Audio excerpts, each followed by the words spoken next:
வேற மாதிரி ஆயிடும் சரியா?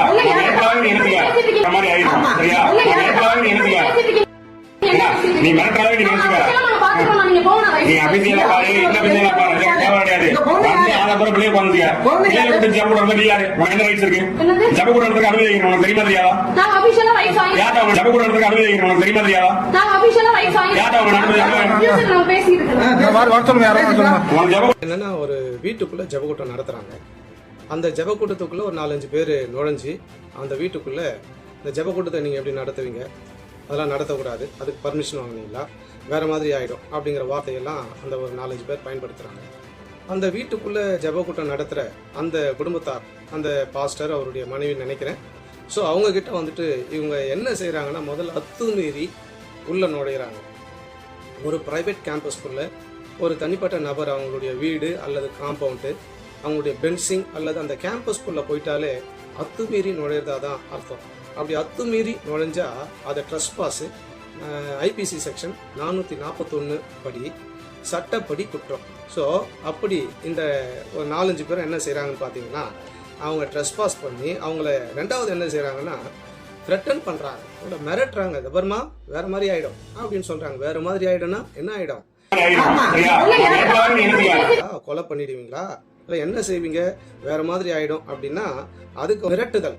அந்த மிரட்டலுக்கு வந்துட்டு த்ரெட்டன் 506 ஐபிசி செக்ஷன் படி அவங்க மிரட்டலுக்கு 2 ஆண்டுகள் வரையிலும் அவங்களுக்கு சிறை தண்டனை உண்டு அல்லது அபராதம் விதிக்கப்படும் அப்படின்னு அந்த விதியின் சரத்துக்கள் சொல்லுது.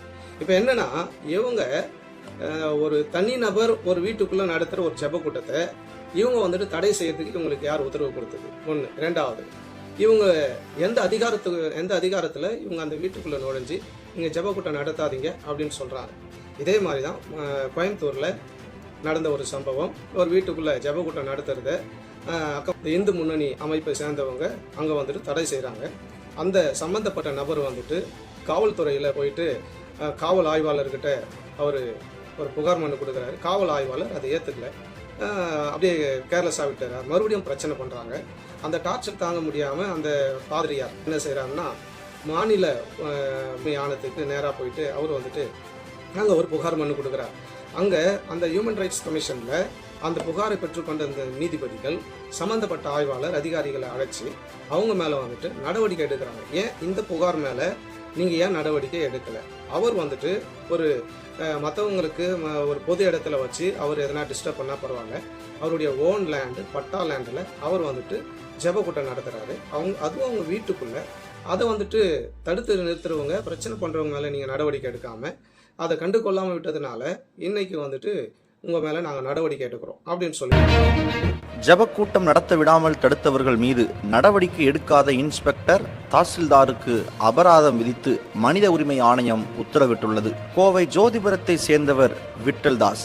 இவர் சென்னையில் உள்ள மனித மாநில உரிமை ஆணையத்தில் தாக்கல் செய்த மனுவில் கூறியிருந்ததாவது: எனக்கு சொந்தமான குடிசை வீட்டில் யாருக்கும் இடையூறு இல்லாத வகையில் ஜபக்கூட்டம் நடத்தி வந்தோம். இந்த நிலையில் கடந்த ஆண்டு ஜூலை மாதம் அங்கு வசித்து வந்த சிலர் ஜபக்கூட்டம் நடத்த விடாமல் தடுத்து எங்களை தாக்கினர். இது குறித்து பெரியநாயக்கன் பாளையம் இன்ஸ்பெக்டர் வெற்றி வேல்முருகனிடத்தில் புகார் அளித்தேன். எனது புகாரை பெற்றுக்கொண்டு பேச்சுவார்த்தைக்காக கோவை வடக்கு தாசில்தார் சிவகுமாருக்கு அனுப்பி வைத்தார். ஆனால் அவர் எந்த நடவடிக்கையும் எடுக்கவில்லை. மதசார்பற்ற நாடான இந்தியாவில் யாருக்கும் இடையூறு இல்லாத வகையில் வழிபாடு செய்து கொள்ள ஒவ்வொருவருக்கும் உரிமை உள்ளது. அந்த உரிமையை மறுப்பது மனித உரிமை மீறலாகும். எனவே இன்ஸ்பெக்டர் தாசில்தார் மீது உரிய நடவடிக்கை எடுக்க வேண்டும் என்று மனுவில் கூறியிருந்தார்.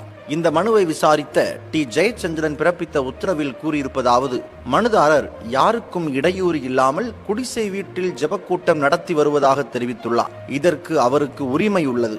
சிலர் ஜபக்கூட்டம் நடத்த விடாமல் அவரை தடுத்துள்ளனர். அவர்கள் மீது அதிகாரிகள் உரிய நடவடிக்கை எடுக்காததால் மனுதாரரால் தொடர்ந்து ஜபக்கூட்டம் நடத்த இயலாத நிலை ஏற்பட்டுள்ளது.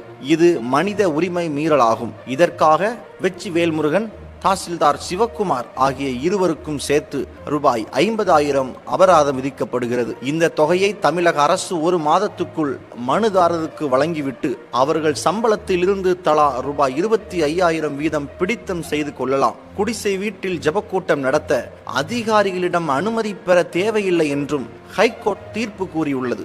எனவே ஒரு வீட்டுக்குள்ள ஜபக்கூட்டம் நடத்துறதுக்கு யாருடைய அனுமதியும் தேவையில்லை. அப்படி ஒரு லைசன்ஸ் இருக்குதா அப்படின்னு உங்களை யாராவது வந்து கேட்டா அப்படி ஒரு லைசன்ஸும் கிடையாது. அப்படி ஒரு அனுமதி யாருக்கிட்ட வாங்க வேண்டிய அவசியமும் கிடையாது. அது விஓவா இருக்கட்டும், ஆர்ஐயா இருக்கட்டும், தாசில்தாரா இருக்கட்டும், இல்ல முனிசிபாலிட்டி ஆபீஸா இருக்கட்டும், இல்ல கலெக்டரா இருக்கட்டும், ஆர்டிஓவா இருக்கட்டும், யாருக்கிட்டையும் ஒரு வீட்டுக்குள்ளேயோ அல்லது வீட்டிற்கு வெளியில அவங்களுடைய கேம்பஸ்க்குள்ள ஒரு ஜபக்கூட்டம் நடத்துறதுக்கு, ஒரு பொதுக்கூட்டம் நடத்துறதுக்கு யாருக்கிட்டையும் அனுமதி வாங்க வேண்டிய அவசியமே கிடையாது, இன்க்ளூட் போலீஸ். அப்போ நமக்கு தேவைப்பட்டா நம்ம கேம்பஸ்குள்ள நடத்துற ஒரு ப்ரேயர் மீட்டிங்க்கு காவல்துறைகிட்ட எங்களுக்கு பாதுகாப்பு வேணும் அப்படின்னு சொல்லி கேட்டா கண்டிப்பா அவங்க பாதுகாப்பு கொடுப்பாங்களே தவிர மற்றபடி அந்த ஜபக்கூட்டம் நடத்துறதுக்கு போலீஸ்கிட்டையோ இல்ல ரெவென்யூ கிட்டையோ நம்ம எந்த ஒரு அனுமதி வாங்கணும்னு அவசியமே இல்லை.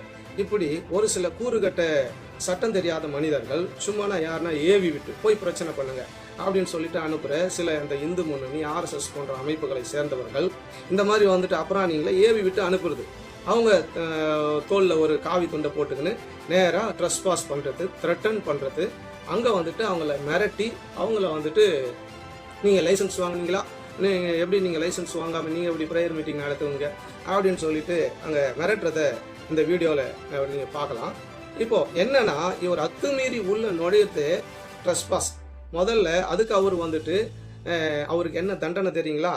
IPC 441 கீழ் வரையறுக்கப்பட்டுள்ள குற்றவியல் அத்துமீறல் என்பது ஒருவர் மற்றொருவரின் சொத்தில் சட்டவிரோதமாக நுழைந்து குற்றம் புரிவதற்கோ அல்லது உரிமையாளரை அச்சுறுத்துவதற்கோ அவமதிக்கவோ அல்லது தொந்தரவு செய்யவோ அதில் தங்கியிருப்பதாகும்.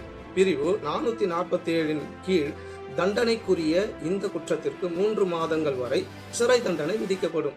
இப்போ தனிப்பட்ட நபர் அவங்க வீட்டுக்குள்ள அவங்க ஜபக்கூட்டம் நடத்துவாங்க, அவங்க சாமி கும்பிடுவாங்க, அவங்க பூஜை போடுவாங்க, அவங்க வந்துட்டு என்ன ஒன்றா செய்வாங்க. அதை வந்துட்டு நேராக போயிட்டு நீங்க இதை செய்யக்கூடாதுன்னு சொல்றதுக்கு பேரு அத்துமீறல். ரெண்டாவது அவர் ஒரு வார்த்தையை அவர் பயன்படுத்துறாரு. நாங்க நினைச்சா என்ன ஒன்றா செய்வோம் அப்படின்னு சொல்லிட்டு அவர் சொல்றாரு. நினைச்சா என்ன செய்வீங்க, அப்போ என்ன வேணா செய்வோங்கிறதுக்கு பேர் என்ன தெரியுங்களா? மிரட்டல், த்ரெட்டன் பண்றாரு அவர்.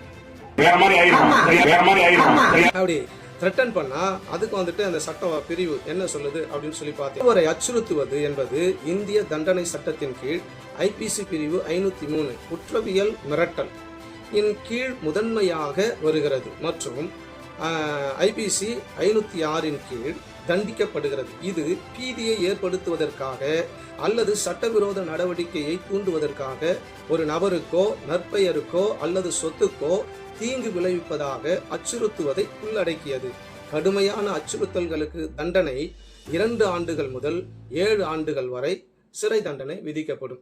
நல்லா கவனிங்க. த்ரெட்டன் பண்ணாங்களாம் உங்களை யாராவது நீங்க ப்ரேயர் மீட்டிங் நடத்துற இடத்துல இல்ல வீட்லயோ அல்லது மற்ற இடங்களிலோ திருச்சபையிலேயோ நீங்கள் ஜெப கூட்டங்களை நடத்தும் போது ஒருவர் அவங்க உங்களை மிரட்டனா, ஒன்று அதுக்கு பேர் உங்க கேம்பஸ்குள்ள வந்ததுக்கு பேர் ட்ரெஸ்பாஸ், ரெண்டாவது அவங்க மிரட்டுறதுக்கு பேரு த்ரெட்டன். இந்த 2 குற்றத்திற்காக அபராதமும் விதிக்கப்படும். 3வது பாத்தீங்கன்னா நிறைய கிறிஸ்தவர்களை நான் பாக்குறேன், யாருன்னா வந்து மிரட்டுறாங்க, ரோட்ல போற வர யார் வேணாலும் வந்து மிரட்டுறாங்க. அவனுக்கு என்ன ஏதுங்கிறது தெரியறதில்ல. இத அடிப்படை சட்டத்தை இந்த கிறிஸ்துவ சமுதாயமும் தெரிஞ்சுக்கிறது இல்லை. பைபிள் மட்டுமே படிச்சுட்டு பாஸ்டர் என்ன சொல்றாரோ அது மட்டுமே கேட்டுன்னு அப்படியே வாழ்ந்துடுறீங்க. நீங்கள் முதல்ல சட்டத்தை தெரிஞ்சுக்கணும். சரி, இப்போ அவர் வந்துட்டு ட்ரெஸ்பாஸ் பண்ணிட்டாரு, ஒரு 4-5 பேரை இல்ல 10-15 பேரை உள்ள வந்து த்ரெட்டன் பண்றாங்க. சரி, இப்போ அடுத்து தற்காப்பு சட்டம் அப்படின்னு நமக்கு ஒண்ணு கொடுத்துருக்கு. அது என்ன தெரியுங்களா? இப்ப புதுசா வந்திருக்கிற BNS கீழ் தற்காப்பு உரிமையின் முக்கிய அம்சங்கள் பிரிவு 34-35 உடலையும் அசையும் அசையா சொத்துக்களையும் தாக்குதல், திருட்டு, கொள்ளை அல்லது அத்துமீறலில் இருந்து பாதுகாக்க உரிமை அளிக்கிறது. எது? இந்த BNSல புது இருக்கிற தற்காப்பு உரிமை என்ன தெரியுங்களா? தற்காப்பு அதிகாரம் இங்க சொல்றாங்க பாருங்க. சட்டம் கடுமையான காயம், கற்பழிப்பு அல்லது கடத்தல் போன்ற கொடூரமான தாக்குதல்களில் தற்காப்பிற்காக தாக்குபவரின் உயிரை எடுப்பது கூட குற்றமாகாது. புரியுதா உங்களுக்கு? உங்களை சர்ச்சுக்குள்ள வந்து வீட்டுக்குள்ள ஜெபம் பண்ணும் போது உள்ள வந்து உங்களை அடிக்கிறாங்க, திருப்பி அடிக்கலான்னு சட்டம் சொல்லுது. திருப்பி அடிக்கலான்னு சட்டம் சொல்லுது. நல்லா கவனிங்க. திருப்பி அடிக்கும் போது இன்கேஸ் அவங்க செத்துட்டா கூட உங்களுடைய பாதுகாப்புக்காக நீங்க எதிர்த்தாக்குதல் நடத்தலாம் அப்படின்னு நான் சொல்ல, சட்டம் சொல்லுது. ஸோ அதனால கிறிஸ்தவர்களை முதல்ல நீங்க விழிச்சிங்க. உங்க கேம்பஸ்குள்ள யார் வந்தாலும் திருப்பி அடிக்கலாம் நான் சொல்ல, தாக்குதல் நடத்தலாம். சட்டமே நமக்கு வந்துட்டு அந்த உரிமையை கொடுக்குது. இவ்வளவு உரிமையும் இவ்வளவு வந்துட்டு சட்ட அதிகாரமும் நமக்கு இருக்கும்போது நீங்க ஏன் இப்படி வந்துட்டு பயந்து ஆமா நாங்க வந்துட்டு அபிஷியலா பாத்துக்கிறோம், நாங்க வந்துட்டு பர்மிஷன் வாங்கியிருக்கிறோம், அதெல்லாம் சொல்ல வேண்டிய அவசியம் இல்லை. ஒரு கொட்டகையில இல்ல தனி நபர் வீட்டுல ஒரு ஜெப கூட்டம் நடத்தும் போது யாருடைய பர்மிஷன் வாங்க வேண்டிய அவசியம் இல்லை. யாருக்கிட்டையும் போயிட்டு நாம கையை கட்டி பதில் சொல்லணும்னு அவசியம் இல்லை. எவ்வளோ வந்துட்டு மார்கழி மாதங்களில் எத்தனையோ வீடுகளில் எவ்வளோ வந்துட்டு அந்த பூஜைகள் நடக்குது, எவ்வளோ வந்துட்டு ஹாரன் வெளியே கட்டிட்டு ஸ்பீக்கர் போட்டு பயங்கரமாக சத்தம் போடுறாங்க. எந்த இஸ்லாமியனாவது அங்கே போய் கேள்வி கேட்டதை இதுவரையில் கேள்விப்பட்டு இருக்கிறீங்களா? இல்லை எந்த கிறிஸ்தவனாவது போய் அவர்களை கேள்வி கேட்டதுண்டா? இந்துக்களும் இஸ்லாமியர்களும் கிறிஸ்தவர்களும் தமிழகத்தில் எல்லாம் ஒற்றுமையாக தான் இருக்கிறாங்க. ஆனால் இந்த மாதிரி இந்த இந்து முன்னணி, RSS, இவர்களுக்கு தலைமையாய் செயல்பட்டு கொண்டிருக்கிற பிஜேபி, இதை சம்பந்தப்பட்ட சில சின்ன அமைப்புகளை வச்சுக்கின்னு இந்த லெட்டர் பேட் கட்சி, இந்த விசிட்டிங் கார்டு கட்சிலாம் இருக்குது இல்லையா, இவங்க தான் இந்த மாதிரி வந்துட்டு அத்துமீறி நுழைஞ்சி ஒரு வீடியோ எடுத்து போட்டால் பணம் கிடைக்கும் அப்படிங்கிற ஒரு ஈன புத்தியில் இப்படிப்பட்ட வேலைகளை அவங்க செய்கிறாங்க. கிறிஸ்தவர்கள் பாஸ்டுங்க முதல்ல பைபிளை சொல்லி கொடுக்குற மாதிரியே நமக்கு கொடுத்திருக்கிற இந்திய அரசியல் சாசன சட்டத்தை சொல்லி கொடுங்க. IPC செக்ஷன் 295-96 என்ன சொல்லுதுன்னு பாத்தீங்கன்னா, ஒரு வழிபாட்டு ஸ்தலத்திற்குள்ள அத்துமீறி நுழைந்தாலே அந்த வழிபாட்டை தடுத்தாலே அது தண்டனைக்குரிய குற்றமாகும் அப்படின்னு சொல்லுது. 295 IPC செக்ஷன் 296 மற்றும் BNS 34-35 இது எல்லாமே நமக்கு வந்துட்டு வழிபாட்டு முறைக்கு நல்ல உரிமையை கொடுக்குது. அந்த BNS 34-35 அதனுடைய சரத்துக்களை நான் சொன்னதை நீங்க கேட்டு இருப்பீங்க. ஒருத்தன் உள்ள வந்து பிரச்சனை பண்ணுவேன், ஜெபம் நடத்தக்கூடாது, நீ வந்துட்டு இங்க சர்ச்சை நடத்தக்கூடாதுன்னா திருப்பி அடிங்க நான் சொல்ல, சட்டம் சொல்லு. திருப்பி அடிக்கலாம், திருப்பி நீங்க அடிங்க. அவன் தான் அடிக்க முடியுமா? இல்லை அவன் தான் வந்துட்டு உள்ள வந்து பிரச்சனை பண்ண முடியுமா? ஏன் உங்களுக்கு வந்துட்டு உரிமை இல்லையா? உங்களுக்கு கை கால் இல்லையா? கிறிஸ்தவர்கள் என்ன அந்த அளவுக்கு கோழை ஆயிட்டாங்களா? அவன் வெளியே இருக்கும்போது நல்லா வீரனை தானே இருக்கிறான், ரவுடியா இருக்கிறான், பயங்கரமான வந்துட்டு துணிச்சல் உள்ள மனிதனா இருக்கிறான். சபைக்குள்ள வந்த உடனே அவனுடைய துணிச்சல், அவனுடைய தைரியம் எல்லாத்தையும் என்ன செய்யறேன்னா அது எல்லாத்தையும் உருவி எடுத்துடும். அதனால இனி வரும் காலங்களில் அமைதியா இருப்பது நம்முடைய அழிவுக்கு வழிவகுக்கும். நம்முடைய ஊழியங்களுக்கு அது தடையை ஏற்படுத்தும். வடநாடுகளில் இப்போ அதாவது இந்த ஏழைகள் இல்லாதவங்களை இந்த RSSம் பிஜேபியும் அதனுடைய சங் பரிவார்கள் அந்த அமைப்புகளும் எல்லாம் சேர்ந்து விலை கொடுத்து வாங்கி 100, 200, 500, 1000க்கு அவங்களை தூண்டி விட்டு அவங்க கையில் ஆயுதங்களை கொடுத்து வடநாடு முழுவதும் பயங்கரமாக அது வன்முறையை ஏற்படுத்திக்கின்னு இருக்கிறாங்க. பல சபைகளுக்குள்ள நுழைந்து அவங்க தாக்குதல் நடத்துகிறாங்க.